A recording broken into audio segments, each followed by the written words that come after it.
In this video, I'm going to manage Porsche as a new F1 team in 5 seasons with the goal of winning at least one Drivers' World Championship and one Constructors' Championship. So for the start of season 1, we decided to make Porsche a newcomer to the sport, so we're pretty much going to be at the back for the first couple of seasons, with our main focus on developing the team's facilities and the car. For the driver lineup, I decided to snatch up Red Bull Jr. of Dennis Hauger and Sebastian Vettel for the German side of the team and help develop the car to the front. And as predicted for season 1, we were at the back and scored,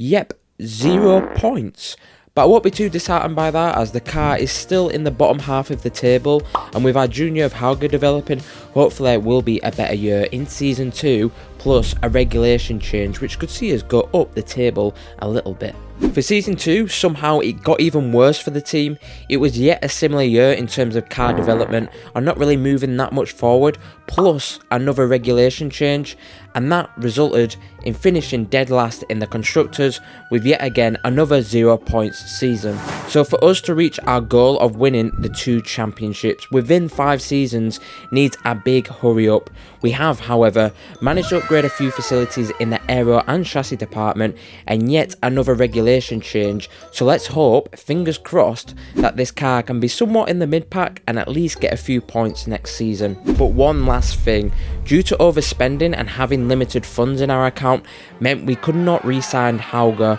for season 3 and had to let him go after spending all that money on him. And with only 1 million in the bank, meant we had to sign Jarno Opmeer for season 3, which was going to be a pretty big problem to get over. Luckily for season 3, some luck came our way, and yes, Jarno failed to score a single point this whole season, but after some great development gains near the end of the season and actually being the fastest car on the grid, Vettel managed to grab a win at the final race in Abu Dhabi, plus 2 5th place finishes, giving us 48 points for the season and 6 in the standings, so some improvements. But we could not keep Jarno at 64 rating for season 4, especially with a great chance of challenging for the title, so we decided to look for a new teammate and offered Science to see as well as George, but due to our marketing facilities not being that high rated, meant we could not sign him, but got a guy who was a proven race winner and a Red Bull legend of Daniel Ricciardo and an old teammate of Sebastian Vettel for season 4.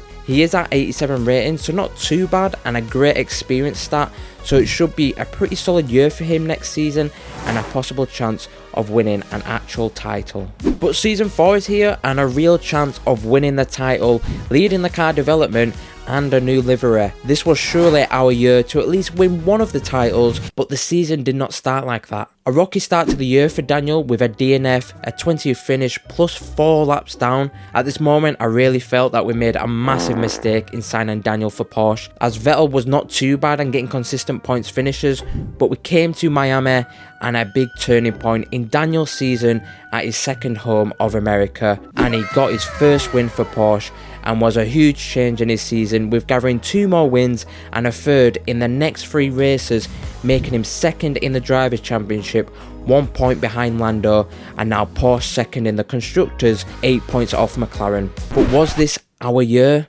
We eventually got to the final race of the season, but Daniel's season unfortunately fell off. We came into Abu Dhabi with Vettel actually leading the team in 3rd and Daniel in 4th after another DNF and 21st finish. But now 22 points off Lando meant this was very much out of our reach in winning the Drivers and the Constructors, and came out of season 4 just losing out to McLaren with our best finish of 2nd in the Constructors and 2nd in the Drivers, with Daniel coming back with a win at Abu Dhabi. We now had one last season to beat this challenge, plus another regulation change which could massively change the season around and put us at the back. But with Daniel signing for another season and Vettel sticking with us, they both had to be as consistent as possible and win the Drivers and the Constructors. And we came into the final season, and after a major regulation change, unfortunately knocked us off top spot in car development and was now in 4th. But the good thing is, the 2 teams leading the car development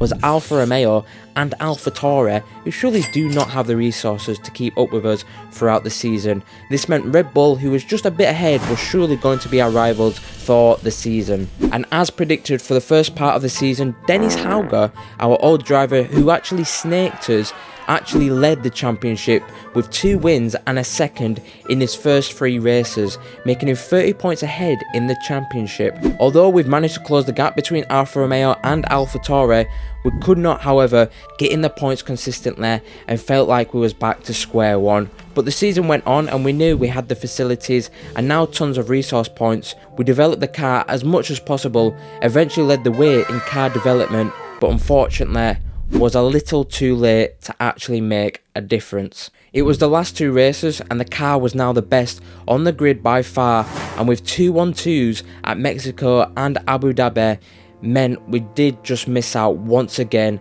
with Daniel achieving 3rd in the drivers, 47 points off world champion Sergio Perez, and another solid 2nd in the constructors. Possibly with another season we could reach our goal, but within 5 seasons could not beat the challenge.